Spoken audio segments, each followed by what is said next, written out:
ایک صاحب سے میں نے کہا کہ جناب وہ 2000 ریال لگ گیا تو کیا کرنا ہے؟ کہنے کوئی مسئلہ نہیں، پاسپورٹ نواں بنوا لو، گنجائش ہے، یعنی ہر شے کا حل ہے۔ تو میں نے کہا یار اب عمرہ کرنے جاتے وقت بھی بندہ دھوکہ دے کے جائے، اللہ کے گھر جاتے وقت بھی اس طرح کی حرکت کرے، کیا حال ہو گیا؟ ہر چیز کا لوگوں نے حل نکال لیا، ہر چیز کا لوگوں نے سٹائل بنا لی۔ ایسا نہ کریں، یہ درست نہیں۔ احمد رفو گر کہنے لگا اس طرح سیوں گا کہ پھاڑنے والے کو بھی پتہ نہیں۔ ان کا پیسے لے یار تو سی دے۔ اس نے سی دی، اگلے شام ہی لا کے بچھا دیا گدا۔ تیسرے دن بادشاہ سلامت آئے، آ کے پہلی نظر گدے پہ ڈالی، اس نے بلایا سب ملازمین کو، کہا کس نے سیا ہے؟ کہا جناب کیا ہوا؟ کہا یہ پھٹا ہوا تھا۔ کس نے؟ کہا نہیں پھٹا ہی نہیں۔ وہ کہنے لگے بنو بات، میں خود پھاڑ کے گیا تھا، تو بتاؤ صحیح سیا کس نے ہے؟ کہا جناب آپ پھاڑ کے گئے تھے تو بتایا کیوں نہیں؟ فرمانے لگے اسی لیے تو بتایا نہیں تھا کہ تم خود تحقیق کر لو، بلاؤ بتاؤ سیا کس نے۔ تو بلا لیا، احمد رفو گر آ گیا۔ اس کو جب بلا کے سامنے بادشاہ کھڑا کیا، کہا بھئی تو نے سیا ہے؟ کہنے لگا حضور آپ کے سارے ملازم کٹھے ہو کے آئے تھے، میری غلطی کوئی نہیں۔ کہا نہیں یار تو بڑا کاریگر ہے، میں نے اپنے ہاتھ سے پھاڑا تھا پر مجھے بھی نہیں پتا چل رہا کہاں سے پھٹا تھا۔ اچھا یہ بتا یہ تھیلی جو ہے یہ بھی تو نے سی تھی؟ اس نے کہا جی آپ کے خادم کا ہی کارنامہ ہے، وہ فلانے علاقے کے قاضی صاحب آئے تھے، اس میں سے ہیرے نکال کے تو کھوٹے سکے بھرے تھے، تو مجھے بھی تھوڑا سا حصہ ملا تھا۔ محمود نے سارے گواہ بھی اکٹھے کر لیے، ثبوت بھی اکٹھے کر لیے۔ پھر قاضی کو بلایا، پہلے سارے ثبوت اور گواہ کیس حل کر لیا۔ پھر ہمارے ہاں یہ حال ہوتا ہے کہ مدعی 2-3 ہفتے کے بعد خود ہی ہاتھ باندھ جاتا ہے، کہنا تسی میری جان چھڈو، مجرم پھڑو پاوے نہ پڑھو۔ وہ کہتا ہے مجھے معافی دو، میں رہا۔ ظلم ہے نا، ظلم زیادتی ہے کہ جو بیچارہ اتنے سوال مجرم سے نہیں ہوتے جتنے مدعی سے ہوتے۔ اب یقین کریں اتنے سوالات ہوتے، بیچارہ ہف جاتا ہے۔ یہ طریقہ درست تو نہیں، ایک لٹ گیا اور دوسرا طرح طرح کے سوالوں کے جواب دیتا پھرے بیچارہ۔ سارے ثبوت اکٹھے کر کے قاضی صاحب کو بلایا، تنہائی میں لے جا کے محمود غزنوی نے کہا قاضی صاحب آپ سے غلطی ہو گئی، غریب آدمی تھا، وہ لٹ گیا ہے، اس نے تو بڑی مشکل سے کچھ ہیرے جمع کیے تھے اور اس کی کل کائنات تھی، تو آپ اس کا مال اسے دے دیں، بات ختم۔ قاضی صاحب کہنے لگے آپ مجھ پہ الزام لگا رہے ہیں، سوال ہی نہیں پیدا ہوتا۔ آپ میری داڑھی دیکھیں، آپ میرا اعزاز دیکھیں، دنیا جانتی ہے میں اس کا۔ قاضی صاحب انسان بھول ہی جاتا ہے، بندہ بھول جاتا ہے، غلطی ہوگی، مال نے کہا نہیں سب کہا میں تنہائی میں پوچھ رہا ہوں، میں اس وقت پوچھ رہا ہوں جب دوسرا موجود کوئی نہیں، آج توبہ کر لے، میں کچھ نہیں کہوں گا، تو میری زبان پہ اعتبار کر، تجھے پتہ ہے میں جو کہتا ہوں اس پہ عمل بھی کرتا ہوں، باز آ جا۔ پر قاضی نے کہا نہیں میری غلطی کوئی نہیں۔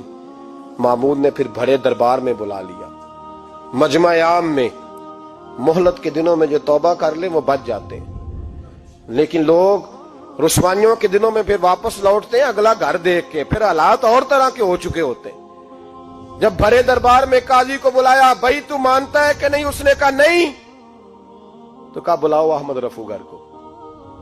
جب وہ احمد رفو گر آیا تو بوڑھے قاضی کی ٹانگیں کانپنے لگی، جملے ٹوٹنے لگے، لفظ زمین پر گرنے لگے، بات صحیح نہیں ہوتی، زبان لڑکھڑانے لگی۔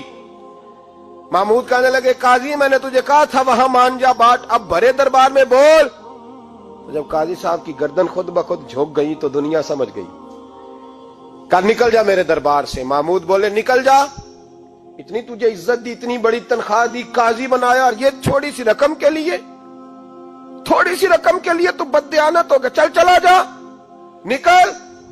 قاضی دربار سے نکلا تو لوگ لعنتیں برسانے لگے۔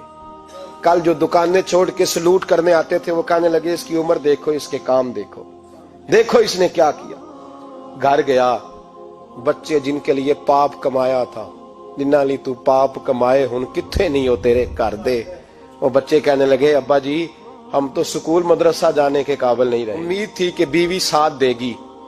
وہ کہنے لگی میں میکے کیسے جاؤں گی، گلی کی عورتیں طرح طرح کی باتیں بناتی ہیں۔ اور بھائی کامیابیوں کے بڑے سربراہ ہوتے ہیں، کوئی کامیاب ہو جائے تو سارے کہتے ہیں میری سپورٹ سے ہوا ہے، ناکامیاں ہمیشہ یتیم ہوتی ہیں، ناکامیوں کا کوئی سربراہ نہیں ہوتا۔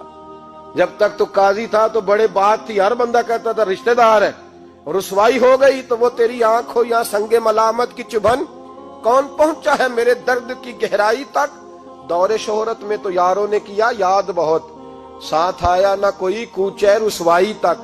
اور میاں صاحب کہنے لگے ساری عمر ہی آٹا گد ہے، میں لکھاں کیتے نہیں پیڑے، اب وقت آیا ہی تے محمد بخشا کوئی نہیں ہوں بیٹھا نیڑے، حالات ہی بدل گئے۔ قاضی خاموشی سے اندر چلا گیا، اپنی رسوائی سمیٹ کے بستر پہ لیٹا، نہ روٹی کی بھوک لگی، نہ پانی کی پیاس لگی، نہ نیند آئی، ساری رات تڑپتا رہا۔ سویرے گھر والوں نے دروازہ کھولا تو روح پرواز کر گئی تھی، دنیا چھوڑ گیا۔ حضرت ابو نور علیہ رحمہ بولے، فرمانے لگے یاد رکھو کبھی بددیانتی نہ کرنا، کبھی۔ یہ تو محمود غزنوی کی عدالت تھی، قیامت میں رب کریم کی عدالت لگے گی۔ اور فرمایا وہاں تو گواہی دینے والا احمد رفو گر تھا، قیامت میں تو تمہارے اپنے ہاتھ پیر گواہیاں دیں گے، ہمارا اپنا وجود گواہی دے گا۔ اور فرمایا یہاں تو لانتے دنیا دار برساتے تھے، وہاں فرشتے ہوں گے۔ اور قاضی کو تو موت آ گئی تھی، قیامت میں تو دوبارہ موت بھی کوئی نہیں آئے گی، وہاں تو رہنا ہے اور سہنا ہے۔ بددیانتی معاشرے میں، اتنی بددیانتی ہر جگہ۔ اس معاشرے کا بھی کچھ بنے گا جہاں دوائی بھی خالص نہ ملے، جہاں دوائی میں بھی بددیانتی ہو۔ لوگ اپنے بچے کو آکسفورڈ یونیورسٹی میں پڑھانے کے لیے غریبوں کے بچوں کے رگوں میں جو دوائی اتارے وہ بھی 2 نمبر۔ اتنا بڑا بھی کوئی بددیانت معاشرہ ہوتا ہے کہ لوگ یہاں تک دھندا کریں، یہاں تک کہ لوگ لوگوں کی زندگیوں سے کھیل جائیں اور ہمیں احساس تک نہ ہو کہ کوئی مر جائے گا، کوئی ڈوب جائے گا، کیا بنے گا۔ اور جس نے وہ اپنی رجسٹر کی دوائی کی، اس نے 2-4 لاکھ روپیہ لیا اور اس نے یہ نہیں سوچا کتنے انسان میری وجہ سے مریں گے۔ قتل صرف یہ تو نہیں ہوتا گولی مار کے مار دینا، لوگوں کی زندگیوں سے لوگ کھیل جاتے ہیں، لوگ تباہی کر جاتے ہیں، لیکن بددیانتی سے باز نہیں آتے۔ میرے رسول پاک علیہ السلام کے غلاموں، نبی پاک صلی اللہ علیہ وسلم نے ذرا سی بددیانتی، اور صحابہ کا یہ مزاج تھا، اتنی سی بھی کبھی ان سے غلطی ہوتی تو تڑپ